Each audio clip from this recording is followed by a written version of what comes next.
Oh, well, this International Women's Day, amongst many other things, I'm calling on Parliament and the political parties to make sure that we've got equal representation for women. Different political parties have taken different routes to achieve that, and certainly the Conservative Party, my party, has to do an awful lot more, and that's why we're focusing in on recruitment of women into Parliament. And in fact, I'm hosting an event today supported by Lloyds Bank and the Fawcett Society and UN Women across parties to encourage more women to think about standing for election.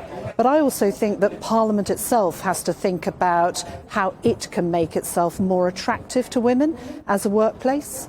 And we know that many women, around 3/4 of women, simply would not consider standing for election because of issues around online harassment and bullying, not in Parliament, but more generally through social media.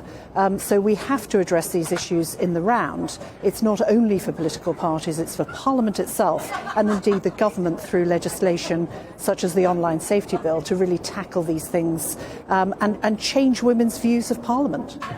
Indeed.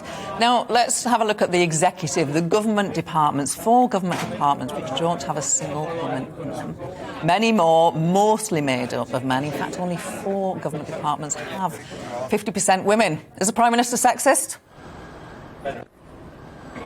I think this reflects the fact that in my party, as you've already set out, we simply don't have enough women.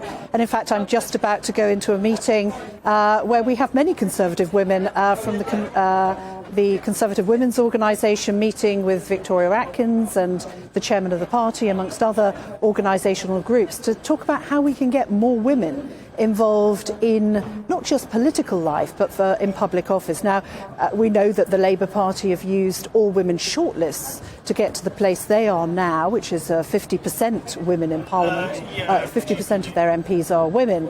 But obviously they're not going to be using that tool at the next election, and they're concerned about how that will leave their party. So I believe more than ever we need to look at the culture and the appeal of Parliament as a working place for women, because if we don't tackle that, we won't tackle the disparity between men and women in Parliament. We have double the number of men in Parliament than women, and then we won't tackle the issue that you've just outlined, which is the lack of women coming through to take those important ministerial positions.